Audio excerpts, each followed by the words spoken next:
Hello and welcome to our channel Solo Tales. और आज की हमारी मूवी का नाम है detective Mitrai case book the clockwork current. इस मूवी को साल 2016 में रिलीज किया गया था। तो चलिए शुरू करते हैं मूवी की बेसिक प्लॉट लाइन। कहानी की शुरुआत होती है 27 अप्रैल सुबह के 3 बजे। यहाँ पर बहुत सारे पुलिस ऑफिसर्स एक आदमी के कॉल करने पर आए थे। इस जगह तालाब के बीचों बीच पुलिस टीम को एक कपल मिलते हैं। इन कपल में हस्बैंड चैन के आंखों को सिला हुआ था, वहीं वाइफ सुजैन की होठों को भी सिल दिया गया था। साथ ही में इसी तालाब के अंदर इस कपल के बच्चे हैरी, जो कि एक नवजात शिशु था, उसे मारकर फेंक दिया गया था। इस क्राइम सीन को देख सारे पुलिस ऑफिसर्स सहम जाती हैं। आगे हम उसी दिन सुबह 10 बजे योकोहामा सिटी कॉलेज में न्यूरो साइंटिस्ट मितारी को स्टूडेंट्स को ह्यूमन ब्रेन के ऊपर लेक्चर देता हुआ देख पाते हैं। तभी लेक्चर के बीच मियुकी यहाँ आ जाती है। लेक्चर के बाद मियुकी मित्राई को बताती है कि आपके दोस्त मार्कस ने मुझे आपके पास भेजा है ताकि मैं आपके साथ रहकर आगे के केसेस में आपकी मदद कर सकूं और अपनी रिपोर्ट कंप्लीट कर सकूं। असल में मित्राई एक प्रोफेसर होने के साथ साथ फेमस डिटेक्टिव भी है। यहाँ पर मियुकी मित्राई को बहुत से करंट केसेस की आर्टिकल्स दिखाती है। तो इन्हीं आर्टिकल्स में से मित्राई सैतो आइलैंड के मर्डर केस को चूज करता है, यानी कि मित्राई अब सैतो आइलैंड के केस पर काम करेगा, जिसमें कि मियुकी मित्राई के साथ उसको असिस्ट करेगी। फिर हम अगले ही दिन यानी कि 28 अप्रैल को इन दोनों को सैतो आइलैंड में देख पाती हैं। इधर इनके पास एक लोकल ऑफिसर आकर बताता है कि पिछले 3 दिनों में हमें 6 बॉडीज इसी समंदर के किनारे मिली है। सारे ही विक्टिम्स फॉरेनर हैं। साथ ही में किसी की भी पहचान अभी तक नहीं हो पाई और न ही मरने का रीजन अभी तक मालूम पड़ा है। पुलिस ऑफिसर्स की बात सुन मित्राई कहता है सारी ही बॉडीज पानी से बहते हुए यहाँ आई है, यानी कि हमें पानी के बहाव को जांच कर पता करना होगा कि आखिर ये बॉडी यहाँ कैसे आई। आगे हम देखते हैं कि समंदर के बीचों बीच एक मछुआरे को वाटर ड्रैगन दिखाई देता है। नेक्स्ट सीन में हम मित्राई और मियुकी को सैतो आइलैंड के सी ऑपरेशनल डिपार्टमेंट में जाकर इन्वेस्टिगेशन करता हुआ देख पाते हैं। यहाँ पर पानी के बहाव को कैलकुलेट कर इन्हें पता चलता है कि सारी लाशें फुकुयामा से आ रही हैं। तो अब ये दोनों इन विक्टिम्स के पीछे के रहस्य को सुलझाने के लिए फुकुयामा निकल पड़ते हैं। फुकुयामा में इन दोनों का वेलकम डेप्यूटी हारू करते हैं। आगे हम डेप्यूटी हारू, मित्राई, मियुकी और इंस्पेक्टर शिन को फुकुयामा पुलिस डिपार्टमेंट में जाता देख पाते हैं। कार में मित्राई हारू से कहता है मुझे हाल ही में हुई 6 लोगों की मिसिंग रिपोर्ट चाहिए, तो हारू इसके लिए मान जाता है। सीन आता है सीजिंग केमिकल इंडस्ट्री पर। यहाँ सीजिंग कंपनी के इन्वेस्टर की मीटिंग्स चल रही थी। सीजिंग कंपनी का सीईओ लूमे सारे इन्वेस्टर्स को बता रहा था कि हम एक एक्वेरियम खोलने की सोच रहे हैं और ये कोई आम एक्वेरियम नहीं होगा। असल में इस जगह हम वाटर ड्रैगन यानी कि पैलिसियोरस को रखने वाले हैं और हाल फिलहाल ही हमें फुकुयामा सी से पैलिसियोरस के जीवित होने की ट्रेसेस मिले हैं और एक बार वो वाटर ड्रैगन हमारे हाथों लग गया तो हमारे एक्वेरियम में दूर दूर से लोग उस वाटर ड्रैगन को देखने आएंगे, जिससे कि हमें बहुत मुनाफा हो सकता है। लूमे की बात सुन कुछ इन्वेस्टर्स का ये कहना होता है कि वाटर ड्रैगन कब के विलुप्त हो चुके हैं। लूमे कहता है भरोसा रखें, अगर वाटर ड्रैगन हमें मिल गया तो हम उसे पकड़कर अपने एक्वेरियम में जरूर रखेंगे। लूमे के ऐसा कहते ही ये मीटिंग यहीं एंड होती है। वापस से हम मियुकी और मित्राई को पुलिस डिपार्टमेंट में देख पाती हैं। यहाँ डेप्यूटी हारू बताते हैं कि पुलिस डिपार्टमेंट में किसी भी फॉरेनर के मिसिंग होने की खबर हाल फिलहाल हमें नहीं मिली है। हारू के इतना कहते ही ऑफिसर केन आकर बताता है कि एक फॉरेनर लड़की मनीषा की लाश हमें उसके अपार्टमेंट से मिली है। मित्राई पूछता है मनीषा की लाश किसने सबसे पहले देखी थी। केन बताता है मनीषा के नेबर ने लोकल ऑफिसर को कंप्लेन की क्योंकि मनीषा के वॉशिंग मशीन से पानी बह रहा था। इतना सुनते ही मित्राई मनीषा के अपार्टमेंट की ओर निकल पड़ता है। आगे हम मनीषा का घर देख पाते हैं। मनीषा की डेड बॉडी देख मित्राई को पता चलता है कि मनीषा को ड्रग ओवरडोज देकर कुछ टाइम पहले ही मारा गया था, क्योंकि इंजेक्शन के निशान अभी भी काफी ताजे हैं, यानी कि जिसने भी मनीषा को ड्रग्स दिया है वो लोग मनीषा की लाश ठिकाने लगाने के लिए दोबारा यहाँ आएंगे। मित्राई की बात सुन हारू अपने सारे ऑफिसर्स को अपार्टमेंट से निकलने का ऑर्डर देता है। पैलर में हम हिस्ट्री प्रोफेसर ताकीजावा को देख पाते हैं। ताकीजावा प्रोफेसर शिरानो के खास बुलाने पर फुकुयामा में आई थी। ऑफिस रूम में शिरानो बताते हैं कि हमें वेयर हाउस से मासाहिरो आबे के कुछ डॉक्यूमेंट्स मिले हैं और ये डॉक्यूमेंट्स वॉर के दौरान के ब्लूप्रिंट्स हैं। दोस्तों, मासाहिरो आबे ताबे जापान के एक बहुत ही फेमस काउंसलर थे और वॉर में उन्होंने अपना बहुत बड़ा योगदान दिया था। खैर, शिरानो को इन डॉक्यूमेंट्स में एक मैप मिलता है। ताकीजावा इसी मैप में एक रेड पॉइंट को नोटिस करती है जहाँ पर स्टार केज लिखा हुआ था। इस मैप से स्टार केज का रहस्य इन दोनों को समझ नहीं आता। दूसरी तरफ हम मनीषा के घर के बाहर का सीन देख पाती हैं। यहाँ पर मित्राई, मियुकी और हारू मनीषा के अपार्टमेंट पे नजर रखे हुए थे कि तभी मनीषा के अपार्टमेंट में कुछ इंडियंस आकर मनीषा के घर में मनीषा की लाश को ठिकाने लगाने के लिए घुस जाती हैं। पर इधर ऑलरेडी पुलिस ऑफिसर्स अपनी घात लगाए बैठे हुए थे और ये सारे गुंडे पुलिस ऑफिसर्स के द्वारा पकड़े जाते हैं। गुंडों के पकड़े जाने के बाद मित्राई कहता है, अब इन गुंडों को मैं आप लोगों के हवाले करता हूँ, आगे इन्वेस्टिगेशन आप खुद कर सकते हैं। लेकिन हम देख पाते हैं कि नेक्स्ट डे ही डेप्यूटी हारू मित्राई और मियुकी जिस होटल में रुके थे वहाँ इन दोनों से मिलने आता है। असल में जो गुंडे मनीषा की डेड बॉडी ठिकाने लगाने आए थे उनका सेतो आइलैंड में मिले 6 डेड बॉडी से कोई ताल्लुकात नहीं था, क्योंकि मनीषा को तो घर से अगवा करके यहाँ लाया गया था ताकि ड्रग्स टेस्टिंग हो सके। और इस ड्रग टेस्टिंग के पीछे कौन असली कल्प्रिट है उसका नाम भी वह गुंडे नहीं जानते। यानी कि अब इन लोगों के पास 2 केस हो गए थे। पहला केस सेतो आइलैंड में मिली डेड बॉडीज और दूसरा ये ड्रग टेस्टिंग जो कि मनीषा पर चल रही थी। हारू की बात सुन मित्राई फुकुयामा में और दिन रुकने को मान जाता है। अब नेक्स्ट डे मियुकी और मित्राई को पुलिस डिपार्टमेंट में डेप्यूटी हारू के साथ देख पाते हैं। यहाँ हारू इन दोनों को 27 अप्रैल को मिली कपल के इंसिडेंट के बारे में बताता है। इन कपल्स और उस मरे हुए बच्चे की फोटो देख मियुकी डर जाती है। मित्राई हारू से पूछता है बच्चे की मौत कैसे हुई। हारू बताते हैं बच्चे की गर्दन टूटने के कारण उसकी मौत हुई थी। हारू की बात सुन मित्राई एक नोट पैड पर जापानीज अक्षरों में आई लिखता है क्योंकि हस्बैंड चैन की आंखों को सिला गया था। जिसके बाद मित्राई दूसरे नोट पैड में माउथ लिखता है क्योंकि वाइफ सुजैन के माउथ को सिला गया था। मित्राई पूछता है वह दोनों कपल किस तरह से बंधे हुए थे।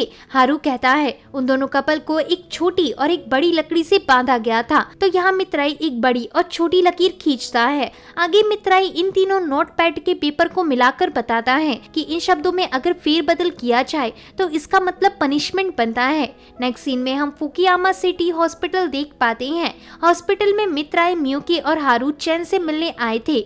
चैन इन लोगों को फ्लैशबैक के थ्रू बताता है कि ये घटना 24 तारीख को हुई थी। उस दिन जब हम घर लौटे तो हमारे बच्चे की नर्स तनाको को किसी ने टेबल पर बांध दिया था। वहीं हमारा बेटा हैरी अपने कमरे से गायब था। हैरी के कमरे में मेरी वाइफ सुजैन को एक लेटर मिला। उस लेटर में 7 बजे टेम्पल में $20 मिलियन को लेकर आने की धमकी लिखी हुई थी और अगर हम ऐसा नहीं करते तो किडनैपर हमारे बच्चे को मार डालता। साथ ही पुलिस को खबर न करने की बात उस किडनैपर में लेटर में लिखी हुई थी। लेकिन फिर उसी दिन रात को हमें किडनैपर का कॉल आया। किडनैपर ने हमें उस लेटर को पढ़कर सुनाने को कहा और फिर 7 बजे की जगह 10 बजे 2 दिन बाद पैसों के साथ टेम्पल में मिलने बुलाया। आगे हम जब 2 दिन बाद यानी कि 26 तारीख की रात को पैसे लेकर टेम्पल गए तब हम पर कुछ गुंडों ने हमला करके हमें बेहोश कर दिया और उसके बाद जब हमें होश आया तब हमारी हालत कुछ ऐसी हो चुकी थी। मित्राई पूछता है आपकी नर्स का क्या हुआ।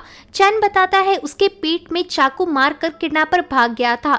मित्राई कहता है क्या आपने अपनी बच्ची की किडनैपिंग के बाद घर साफ किया था। चैन कहता है नहीं, हमारा घर वैसे ही पड़ा हुआ है जैसा किडनैपिंग के दिन था। तो ऐसा सुन मित्राई चैन के घर जाने का फैसला करता है। दूसरी तरफ पैलर में हम शीजिंग केमिकल इंडस्ट्री देख पाते हैं। इस जगह ताकीजावा शीजिंग कंपनी के क्रिएटर साकियो से मिलती है। असल में साकियो बचपन से ही फुकुयामा में रहता आया है और स्टार केस से रिलेटेड ताकीजावा की मदद कर सकता है। दूसरी तरफ चैन के घर में पहुंचकर मित्राई बालकनी की खराब लाइट को नोटिस करता है। यहाँ हारू बताता है कि इस लोकेशन में अक्सर बारिश होती रहती है इसलिए शायद ये लाइट खराब हो गई होगी। जिसके बाद मित्राई एक टी पोट को सिंक में देखता है जिसमें कि बहुत से टी लीव्स पड़े हुए थे। साथ ही में एक ग्लव्स के पेयर भी किचन में थे और यहाँ 2 प्लास्टिक रोल जो कि पूरी तरह से खाली थे वो डस्टबिन में डले हुए थे।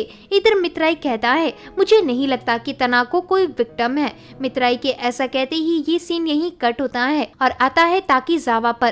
ताकीजावा शीजिंग कंपनी से निकलकर अपने घर की ओर जा रही थी लेकिन रास्ते के बीचों बीच ताकीजावा एक आदमी से टकरा आ जाती है, जिसके हाथों से बहुत से व्हाइट पिल्स का पैकेट गिर जाता है। लेकिन एक गुंडे के सामने से आते ही ये आदमी यहाँ से भागने लगता है और इधर ताकीजावा काफी घबरा जाती है। पैलर में हम मित्राई, मियुकी और हारू को एक रेस्टोरेंट में खाना खाते हुए देख पाते हैं। तभी इस रेस्टोरेंट में वही मछुआरा आ जाता है जिसने वाटर मॉन्स्टर देखा था। इधर वो मछुआरा सबको उस वाटर ड्रैगन के बारे में बता रहा था, जिससे मित्राई भी सुन लेता है। मित्राई उस मछुआरे के पास जाकर उस वाटर ड्रैगन की लंबाई और स्पीड पूछता है। मछुआरा कहता है, मैंने उस ड्रैगन को बहुत दूर से देखा था, लेकिन उस ड्रैगन की स्पीड बहुत तेज थी। हम वापस से ताकीजावा को देख पाते हैं, जो कि अभी तक अपने घर नहीं पहुंची थी। इधर रास्ते में ताकीजावा को ऐसा लग रहा था कि कोई उसका पीछा कर रहा है, लेकिन पीछे मुड़ने पर ताकीजावा को कोई नहीं दिखता। पैलर में हॉस्पिटल के अंदर तनाको को दिखाया जाता है। तनाको की हालत अब ठीक थी। इधर तनाको पूछती है, क्या चैन और सुजैन मेरी तबीयत पूछने आए थे, क्योंकि वह लोग मुझे फैमिली की तरह ट्रीट करती हैं। तो यहाँ नर्स कहती है, उनके बच्चे की मौत के बाद तुम्हारा और उनका मतलब खत्म हो चुका है, इसलिए वो लोग तुम्हें देखने भी नहीं आए। इस बात को सुन तनाको को बहुत बुरा लगता है। फिर हम मॉर्निंग में मित्राई, हारू और मियुकी को अभी तक इन तीनों केस के बारे में क्या कनेक्शन है, इस बारे में सोचते हुए देख पाते हैं।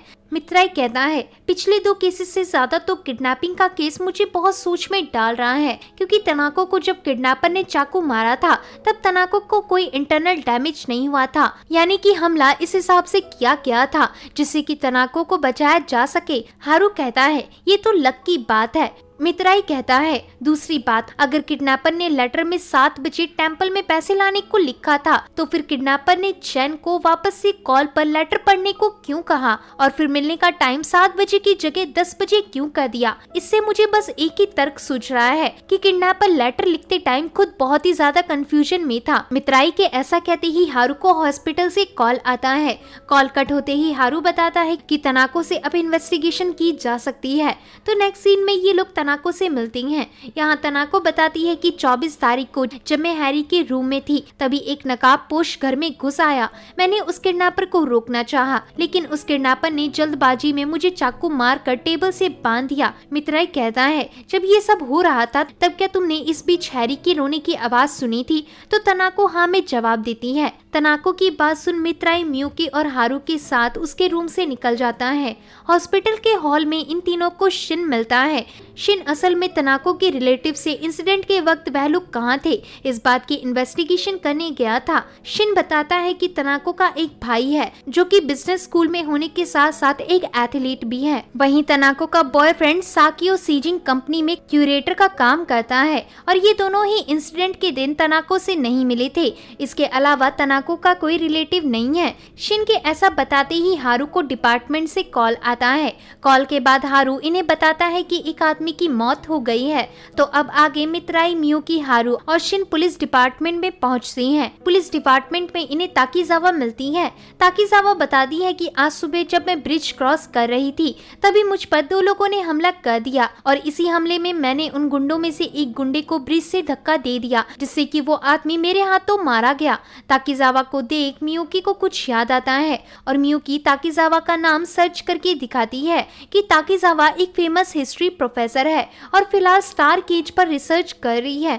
स्टार केज सुनते ही ताकीजावा को याद आता है कि जब से ताकीजावा ने स्टार केज पर रिसर्च करना शुरू किया है तब से उसे ऐसा फील हो रहा है कि कोई उसका पीछा कर रहा है। ताकीजावा की बात सुन मियुकी कहती है, जरूर आपको मासाहिरो आबे के वंशज मारने की कोशिश कर रहे हैं, क्योंकि स्टार केज मासाहिरो आबे से जुड़ा हुआ है और जरूर स्टार केज का राज खुलते ही मासाहिरो की रेप्यूटेशन पर प्रभाव पड़ेगा। मियुकी की इस बात को सुन मित्राई मियुकी को चुप होने कहता है। इसके बाद हम साकियो को उसके घर में देख पाते हैं। यहाँ साकियो को तनाको का कॉल आता है।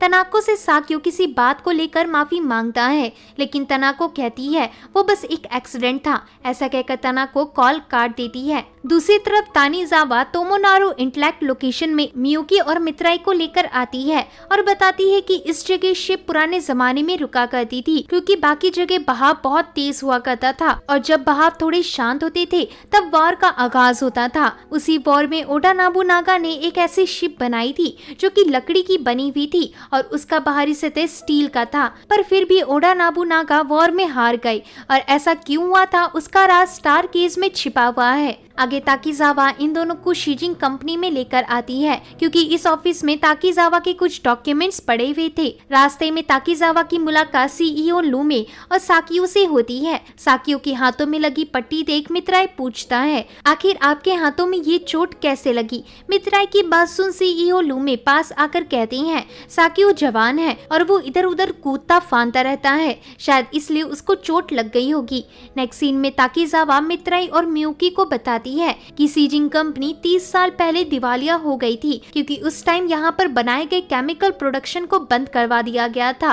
कहा जाता था कि उस टाइम के केमिकल यहाँ के पर्यावरण को नुकसान पहुँचा रहे थे, लेकिन फिर 30 सालों बाद सीईओ लूमे यहाँ आए और इन्होंने इस जगह के डेवलपमेंट के लिए बहुत डोनेशन दिया। साथ ही में शीजिंग फैक्ट्री को दोबारा से स्टैब्लिश करवाया और टेस्टिंग से पता चला कि शीजिंग फैक्ट्री के केमिकल पर्यावरण के लिए सेफ हैं। आगे ताकीजावा डॉक्यूमेंट को चेक करके बताती है कि मासाहिरो के डॉक्यूमेंट में मात्सुयामा सिटी मेंशन है, यानी कि हमें वहाँ की लाइब्रेरी से ही आगे की मिस्ट्री का पता चलेगा।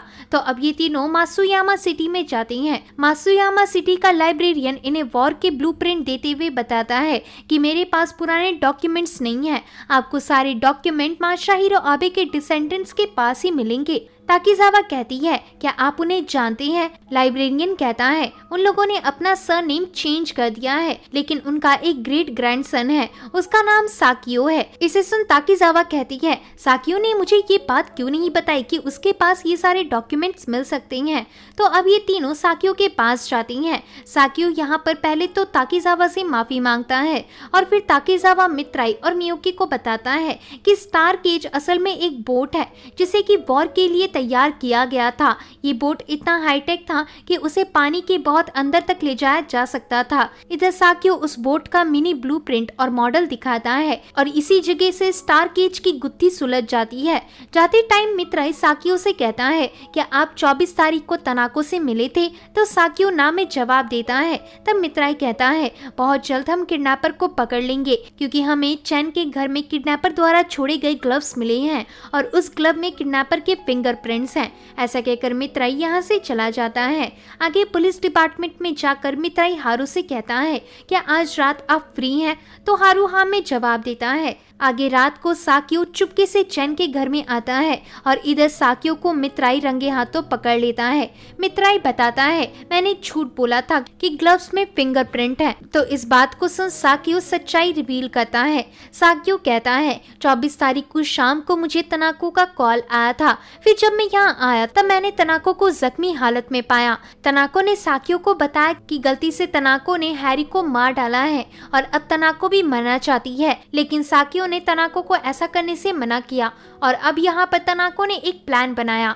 तनाको ने एक किडनैपिंग लेटर लिखकर साकियो को कहा, मुझे तुम टेबल पर बांध दो और उस बच्चे हैरी की लाश जिसे मैंने प्लास्टिक रैप से सील कर दिया है उसे तुम ले जाकर दफना देना। तो साकियो यहाँ ना चाहते हुए भी प्यार के चक्कर में ऐसा ही करता है, लेकिन बीच रास्ते में ही साकियो की स्कूटी का बैलेंस बिगड़ जाता है और यहाँ कुछ गुंडे साकियो के हाथों से उस बच्चे को लेकर चले जाते हैं। तभी इधर साकियो की कंपनी का सीईओ लूमे भी इस जगह पहुंच जाता है और इधर साकियो को सारी घटना लूमे को बतानी पड़ती है और क्योंकि लूमे साकियो के बचपन में उसके बड़े भाई की तरह था, इसलिए लूमे ने साकियो की मदद करने का फैसला किया। प्रेजेंट में साकियो बताता है, लूमे जब छोटे थे तब उनके फादर शीजिंग कंपनी के प्रेसिडेंट थे, लेकिन शीजिंग कंपनी उस टाइम हार्मफुल केमिकल बना रही है ऐसा रूमर फैल गया जिससे कंपनी दिवालिया हो गई और प्रेशर में आकर लूमे के फादर ने आत्महत्या कर ली। फिर 6-7 महीने बाद लूमे की मॉम भी चल बसी, जिसके बाद लूमे जापान छोड़कर यूएसए चले गए